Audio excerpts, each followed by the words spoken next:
What's going on, guys? Kyle Wolfe back with another video. Huge weekend of racing this weekend. A lot of action in store, and we're going to get into it right now. Hey guys, like I said, big weekend of racing, a lot of action taking place. Salt Lake City, final Supercross race of 2024. Championships on the line, or, at least all three are going to be wrapped up this weekend. Jet's got this thing under control. All he needs to do is finish 17th, and that's if Cooper Webb wins. Cooper's dealing with a wrist, a thumb injury, so he's riding hurt. Biggest news that was just released right before I started recording this, Eli Tomac is out for the weekend and for the foreseeable future, missing the first few rounds of the outdoors with a thumb injury suffered in a practice crash last weekend in Denver. So that's going to leave the first part of the outdoor season on the table. It's going to leave guys like Chase Sexton, Jason Anderson, Justin Barcia, Dylan Ferrandis. They're going to have to play the catch-up game to Jet Lawrence heading into outdoors, and Jet came off of a perfect season last year. So that's going to be an interesting storyline to follow once we get into outdoors and once we hit round one at Hangtown here in a few weeks. As far as the other championships go, and since Tomac is out, he and Sexton are entering this weekend in Salt Lake City tied for third in the championship. That's still a lot of money on the line for those guys. So with Tomac exiting, Chase needs to qualify, and I don't know if he needs to finish so far ahead of whoever's in fifth. I think that's Anderson. I don't know if he has to do so well ahead of him, but Sexton pretty much has third at this point in the season, so that's still a lot of money on the table for him from KTM. But as far as the 250 class, 250 East, Tom Vial, all he needs is an 11th place finish in the East-West combination shootout over Hayden Deegan, should Hayden Deegan win.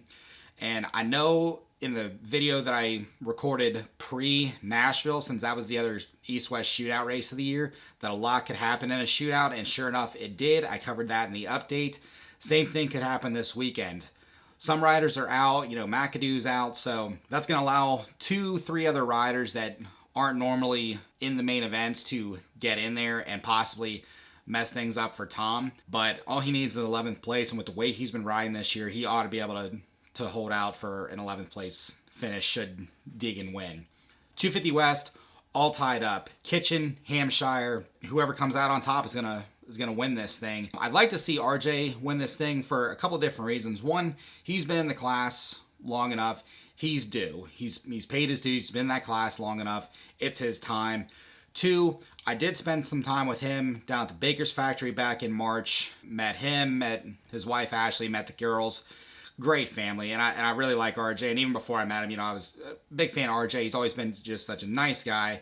But it's his time. I'd like to see him win this title, and then if he doesn't have to move up for 2025, then he will for 2026. And I'd like to see him on a 450. He showed great speed last year or 2 years ago at Daytona on a 450. I think he won that heat race. It's his time. He's been around long enough. He's been around the same amount of time as Aaron Plessinger, a year or two shy of Adam Cincerillo, who was in his final race. Phil Nicoletti's in his final Supercross. So a lot of storylines there. But back to RJ, he's been in this class long enough, like I said, and I think it's his time. And he's never been in this position. He's never been in such a good position to actually win the title. I think Kitchen's been riding stronger. He's shown it the last couple of races, or at least he did in Denver, that he was stronger. But he got the start over RJ, and that's been a big part of the problem for Hampshire throughout his career. He hasn't gotten the starts, but I'm leaning towards him. And like I said, nothing against Kitchen, but he's going to have his time. He's such a good rider. He looks so good on the motorcycle. His time is going to come, and I think it's going to come sooner rather than later. But that pretty much is, the big storylines coming into Salt Lake for this weekend. Like I said, final Supercross race of the year, 17 races in 19 weeks.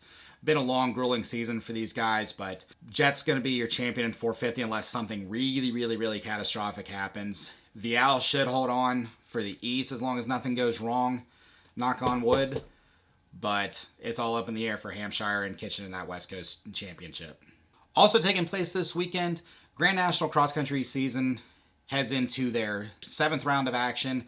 Returning to Powerline Park, GNCC in Saint Clairsville, Ohio for the first time since 2018. When it came out on the schedule, or even before the schedule came out during the off season, there were rumors that we were going to head back there, and honestly, just even the rumors were quite a surprise after given how that race had gone in the past.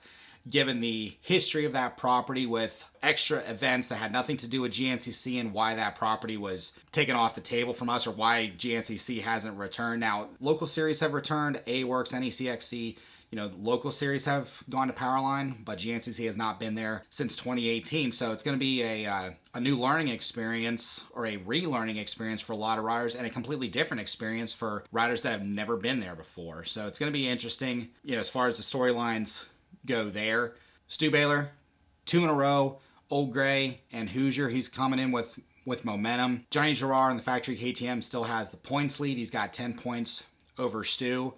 And, you throw in the penalty for Stu at Camp Coker, and then you throw in the penalty for Johnny Girard at Hoosier 2 weeks ago. It's pretty much a wash. Nothing really gained or lost. Maybe a point or two here since it was different positions, from third to fourth for Stu, and then from second to third for Johnny. So maybe a couple points difference, but still a tight championship. As far as Girard is concerned, congratulations, Johnny, the announcement of your second child on the way, so congratulations to you and Selena. That is great news. Make Ziggy a little brother, or a big brother, I should say.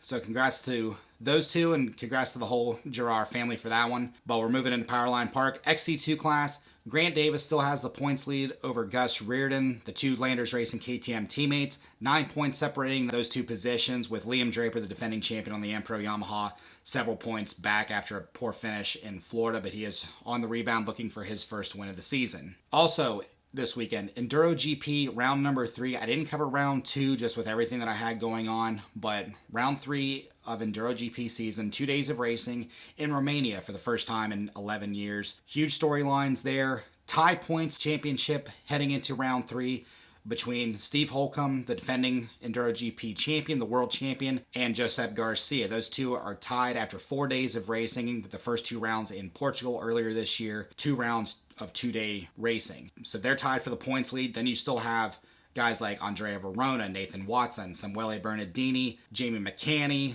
Those guys they're all close. So any mistake by Holcomb or Garcia, and any one of those 4 guys that I just mentioned can throw themselves into contention for a win there. So a lot of storylines to follow, and the World Championship, the EnduroGP season, is a shortened season this year, or at least shorter than what I think it's been in the past. I don't know that for sure. I think it's only 8 races this year, and we're already 25% through it. So if you guys follow along with the results, whether I give updates or not, just keep paying attention to that series, because those guys, all 6 of those guys that I mentioned, they're going to be in Spain later this year in October for the International 6 Days of Enduro.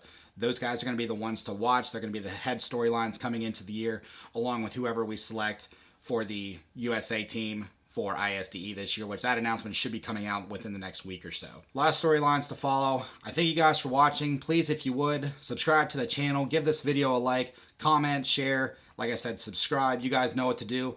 And I will see you in the next video after this weekend is over with a breakdown of all 3 races. Thanks, guys. See you then.